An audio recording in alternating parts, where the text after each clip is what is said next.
Գյուրջան Կասկադ, հասանելի բնակարաններ 65 ամիս մարման ժամկետով։ Նախ Սամվել Կարապետյանի շուրջ կարող է մեզ սպասել կատարվողի մասին, ինչ է սա Փաշինյանի ուղիղ հրահանգով փաստորեն մի քանի անգամ նմանատիպ դեպքերի են ականատեսելում, երբ որ թիրախավորվում են կոնկրետ մարդիկ։ Տեսեք, սա մեծ շղթայի է ապօրինությունների ու օգտագործման քաղաքական ների դեմ ևս մեկ կարար է, պարզապես ինչ է փոխվել։ Առաջ ինչ-որ փորձում էին կոծկեին, ինչ-որ ներկայացնեին, հիմա ուղիղ, նույնիսկ երբեմն եթերով հանձնարարվում է հետապնդում սկսել այս կամ այն հայրենասեր գործի նկատմամբ։ Մանավանդ ֆիքսենք, որ այն արտահայտությունը, որ եկեղեցու պաշտպանության համար արել է Սամվել Կարապետյանը, որևէ կամ գոնե սթափին մոտ տրամաբանության абսուրդային Սամվել Կարապետյանի հանդեպ։ Գիտեք, այս տարիների ընթացքում շատ են եղել դեպքեր, երբ մարդիկ փորձում էին ասել դե այս պարագայում էսպես չի, այս պարագայում էսպես չի, այս պարագայում ինչ-որ իշխանության հետ կապված խնդիր կա եւ այլն։ Այս պարագայում միանշանակ է, որ Սամվել Կարապետյանը եկեղեցու ունի պաշտպանություն հայտարարության համար արկվում է այն հետապնդումների, որոնք մեկնարկել են 3, չնայած ես չեմ կարծում, որ Կարապետյանների կամ առհասարակ որևէ հայրենասերի հնարավոր է վախեցնել նման գործով։ Պարոն Մամիջանյան, ասում են, որ ամենևին այդ հայտարարությունները պատճառ չեն, ինքը հիբրիդային անվտանգության հարց է լուծում, նաև այս համատեքստում եւ հանուն Հայաստանի պետականության է պայքարում, մի քանի անգամ պետականություն բառը շեշտելով այդ պայքարը արել են այնպես, որ հանրապետությունը չի հանդիսանում սուբյեկտ միջազգային հարաբերություններում եւ փաստացի դառել է օբյեկտ, առանց մեծ որոշումներ են կայացվում։ Ես չեմ կարող զուգահեռ չտանել այն դեպքի հետ, երբ ինքը փորձում էր ասել մենք Ադրբեջանի պահանջով չեն սահմանադրություն փոխում, բայց մի քանի ամիս հետո սկսեցին սահմանադրական փոփոխությունների գործընթացը։ Հիմա էլ ասում է, թե իբր Փաշազադեի կոչով չի հայ առաքելական եկեղեցու, բայց փաստացի մի քանի օր տարբերությամբ հրապարակային հրահանգը, այնպես որ իրենց ասելուն ոչ մեկ չի նայում։ Ձեր կարծիքով Նիկոլ Փաշինյանը իշխանությանը հավակնողի, այսպես հավակնելու վտանգ է տեսնում, կուզեի դա մեկնաբանեիք եւ այդ հիբրիդային պատերազմը, գիտեք, բազմիցս խոսել են հատկապես Ռուսաստանից եկող մեսիջների մասին են խոսել եւ նաեւ այս հարցի խնդրում ենք պատասխանել։ Սամվել Կարապետյանը հայտարարություն է տարածել, որտեղ նաեւ կայսպիսի նախադասություն համախմբվելու են ու կարողանալու են ելք իրավիճակից։ Արդյոք սա նաեւ չգիտեմ, այդ ելքը առաջնորդելու հավակնություն է, հա? Սկսեմ կարոր 3 հարց է։ Ես կարծում եմ, որ պարոն Կարապետյանը իր հայտարարության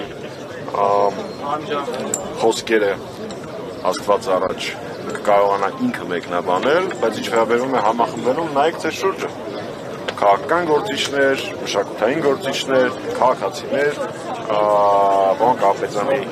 կամ Կարապետյան ընտանիքի աջակիցներ այստեղ հավաքված են, համախմբումը մոտ այսպիսի տեսք ունի, իմ ընկալմամբ։ Երկրորդ հարցը, ես ասացի, որ իր հայտարարության մեջ տեղկված խոսքի է, պարոն Կարապետյանը վստահ եմ, որ ինքը հնարավորություն կունենա մեկնաբանելու։ Ձեր երկրորդ եւ առաջին հարցերը։ Նիկոլ Փաշինյանը։ Շնորհակալություն, հիշեցի։ Ես համարում եմ, որ ոչ միայն քաղաքական վտանգներից ազատվելու ճակերտների մեջ համար է Փաշինյանը օգտագործում իրավապահ համակարգը, այլ նաև ցանկացած հայրենասեր մարդ, ցանկացած ազդեցիկ, ցանկացած իրենից որևէ բան ներկայացնող, հարգանք, վայելող, երկրի համար որևէ բան արած եւ ամենակարևորը, բոլոր այն մարդկանց նկատմամբ, ովքեր ինքը գիտակցում է, որ թույլ չեն տա եւս մեկ հայրենավաճառության, եւս մեկ ապազգային որոշման կամ գուցե առաջիկայում տեղի ունեցող հանդիպման ընթացքում հերթական հանձնման կամ այսպես ասեմ, դա արտաքին քաղաքականություն, դա բանակցություն համարել չի կարելի։ Ալիևի կամ Էրդողանի հանձնարարականները կատարելուն իրեն կարող են խանգարել։ Այնպես որ արշավները սկսում են եւ տեսանելի ազդեցիկ քաղաքական, հասարակական գործիչների, բարերարների,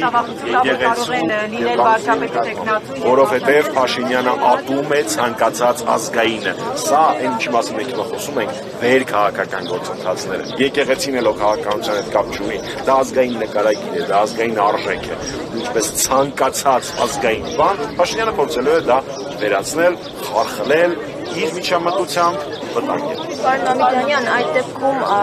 ինչ կապ ուներ Աբազյանի պաշտոնից հեռացնելը, արդյոք դուք կապում եք 3 տեղի ունեցած հետ, քանի որ ազգային անվտանգության ծառայությունը եւս Կարապետյանի տան մոտ է գտնվում, եւ արդյոք վերջինս չի կատարել Փաշինյանի որևէ հրահանգ։ Գիտեք, ես տեղեկություն չունեմ, որպեսզի վստահաբար կարողանամ համակարգացիներին այն հայտնել, ամենայն եւ հարգանքս մեր քաղաքացիների նկատմամբ թույլ չի տա ճշտված տեղեկություն տարածել, բայց ես ունեմ բարձ տրամաբանություն եւ մի քանի ժամ տարբերությամբ տեղի ունեցած իրադարձությունները հնարք եմ իրար հետ կապել, բայց նորից ասեմ, դա ընդամենը բարձ տրամաբանություն է։ Դե ուրեմն սա կլինի պատմության մեջ առաջին անգամ, երբ Փաշինյանը սուտ է ասել, ես հետքեր չեմ հիշում, թե ինչ է ասել Փաշինյանը, բացարձակ կարևոր չի, ճիշտ է որ ասեմ, մեծ հաշվով արդեն տևական ժամանակ է կարևոր չի։ Ինքը անում է այն, ինչ ծրագրել է, այն ինչ պատրաստվում է։ Միակ հարցը, որ այստեղ մնացել է բաց, թե մենք հայրենասերներս դրա հետ կապված չենք անել։ Ուրիշ էլ հարց իմ կարծիքով չկա։ Պարոն Մամիկյանյան, ներողություն, ես մի հատ հարց տամ։ Այսօր պարոն Փաշինյանը եւս մեկ գրառում արեց, որ ինքը չի կարող եւ չի պատրաստվում եւ մինչ օրս պատերազմ չի հրահրել եկեղեցի դեմ։ Կարող ենք համարել, որ կրկերը հանդարտվել են պարոն Աբազյանի աշխատանքից հեռացնելու եւ պարոն Կարապետյանի նկատմամբ այս իսկական նախաձեռնությունից հետո։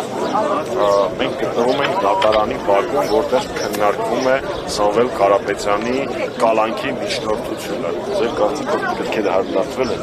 Ես կարծում եմ չէ։ Ես նոր ասացի, որ իր հայտարարությունները էական չէ։ Եվ որպես զուգահեռ էլի, Սամվել Կարապետյանը պաշտպանել է հայ առաքելական սուրբ եկեղեցին իր հայտարարությամբ։ Դրա համար իրեն հիմա փորձում են կալանավորել։ Սրանից մի 2 շաբաթ առաջ ակնհայտ ալկոհոլի նկատմամբ հակումներ ունեցող մի էակ հանդգնել էր գնալ ֆիզիկապես գնալ հայ առաքելական եկեղեցու սպասավորի վրա հարձակողական գործողություններով։ Ինքը ազատության մեջ է, ենթադրաբար հարթում է, ինչպես միշտ, իսկ Սամվել Կարապետյանը այս պահին գտնվում է դատարանում։ Այս է Հայաստանի նկարագիրը երկու նախնետ։ Պարոն Մամիկյանյան, ինչ սպասել Անկարայում տեղի ունեցող հանդիպումից եւ արդյոք պարոն Փաշինյանը Արցախը հանձնեց, արդյոք նա գնում է Անկարա հանդիպման, որտեղ Սյունիքն են հանձնել։ Եթե կարճ պատասխանեմ ձեր հարցին, ապա ոչ մի լավ բան։ Առհասարակ է, որ Փաշինյանը մասնակցում է որևէ միջազգային հանդիպման, թեկուզ Հոնդուրասի հետ։ Ինքը տարբերակ գտնի հող հանձնել։ Վարկյան անգամ չկասկածեք Փաշինյանի հողահանձնության ունակությունների վրա։ Այս եթե կատակով։ Իսկ եթե լուրջ, ապա նորից մենք չունենք պաշտոնական որևէ դրավ, մենք ունենք առանձին մի քանի փաստեր։ Փաստ համար 1 ամսի 19-ին Ադրբեջանի նախագահ Ալիևը լինելու է Անկարայում։ Վերջնակետը թե երբ ինքը վերադառնալու Բաքու հրապարակված չէ։ Ամսի 20-ին Փաշինյանը լինելու է Անկարայում եւ ըստ որոշ տեղեկությունների այնտեղ քննարկվելու են թե խաղաղության Զորադանին իր եթերը քիչ էր, մենք քիչ էլ իմ հաշվին եթերի հաշվին քայլեց։ Եվ այնտեղ ըստ մամուլում տեղ գտած տեղեկությունների քննարկվելու են խաղաղության, այսպես կոչված խաղաղության պայմանագրի ստորագրման կետերը ըստ 24 մյուս լրատվականի քննարկվում է 2 վայր ստորագրման, Վաշինգտոն կամ Էմիրություններ, քննարկվում է 2 ժամկետ, աշուն կամ ձմեռ, եւ ամենաերականը քննարկվում է, որ այդ գործարքի մաս է կազմելու հայ առաքելական սուրբ եկեղեցու դեմ արշավի իրենց պատկերացումներով ավարտը եւ Հայաստանի անվտանգային ճարտարապետության կարևորագույն բաղադրիչներից մեկի ռազմաբազայի, որը չեմ կարծում որ կարիք կա բացատրելու թե ռուսական ռազմաբազան ինչ կարևոր դերակատարում ունի մեր անվտանգային ճարտարապետության մեջ վերած Ես դրան կհավելեմ նաև, որ ամենայն հավանականությամբ Փաշինյանը նաև կստորագրի կամ կմեկնարկի կամ պաշտոնապես կհայտարարի, որ մեկնարկում է Մինսկի խմբի լուծարման գործողությունը, որը ինքնին ենթադրում է Արցախի էջի արդեն դե յուրե փակումը Փաշինյանի կողմից։ Ահա այս է ակնկալիք բառը այս բառագայում մտավախությունները այդ հանդիպման հետ կապված եւ նորից վերադառնամ դրան, ինչ մի քիչ առաջ ասացի, թե ինչ է անելու Փաշինյանը, ակնհայտ է։ Այդ մարդը հայկական թուղթաստորագրում անգամ առանց Ալիևի մասնակցության, հիշեցնել նախորդ զարգացումները։ Այստեղ մենակ մի հարց է մնում։ Մենք հայրենասերներս դրա հետ կապված ինչ կանենք։ Կարծում եմ, որ առնվազն ցասման արտահայտման, արդար ցասման արտահայտման եւ գիտակցման, որ Փաշինյանից որևէ լավ բան ակնկալել հնարավոր չի, հասարակության ճնշող մեծամասնությունը արդեն իսկ որոշում կայացրել է։ Ես դες ուզում եմ հիշեցնել, որ Հայաստանի այս պահին վարչապետի աթոռով զբաղեցնող անձը Հայաստանի Հանրապետության ամեն երրորդ քաղաքացու կարծիքով դավաճան է։ Ոչ թե ցածր ռեյտինգ ունի, իրականում ցածր ռեյտինգ ունի, դա առանձին պատմություն, բայց Հայաստանի Հանրապետության ամեն երրորդ քաղաքացին իրեն համարում է դավաճան։ Կարծում եմ դրանից ավելի լավ նախադրյալներ այս ազգային գործընթաց հավաքին հասցնելու համար գոյություն չունի եւ բնականաբար լինելով Հանրապետական կուսակցության անդամ եւ իմանա, ինչպես գիտեք, մենք նախաձեռնել ենք իմպիչմենտի գործընթաց, մենք համարում ենք, որ իմպիչմենտը լավագույն գործիքն է մեր բոլորի, սա արդեն նպատակել չի, սա երազանք է, գեր նպատակ է, իշխանապողությունը իրականացնելու համար։ Նիկոլ Փաշինյանը կարծում է, որ իմպիչմենտը չի հաջողվի, ինչ է կարծում։ Ես խորապես կարծում եմ, թե ինչ է կարծում Նիկոլ Փաշինյանը։ Եվ փողոցային պայքար երբ սկսել եւ արդյոք սկսել։ Մենք հիմա որտեղ ենք։ Որը գտնվում է փողոց։ Փողոցային պայքարի կան շատ տարբեր միջոցներ ու ես համարում եմ, որ դրանցից յուրաքանչյուրը սկսած 100,000 հոգանոց հանրահավաքից եւ վերջացրած 50-100 հոգանոց թիրախային եւ արդյունավետ ակցիայից բոլորը իրենց արդյունքը տալիս են։ Հայաստանի Հանրապետական կուսակցությունը 18 թվականի ապրիլի 25-ից սկսած բոլոր իրական ընդդիմադիր գործընթացներին մասնակցել է իր ուժերի ներածից մի փոքր ավելով եւ նույնը մենք պլանավորում ենք անել եւ հաշվի առնելով գործընթացները նաեւ այս անգամ ավելի նախաձեռնողական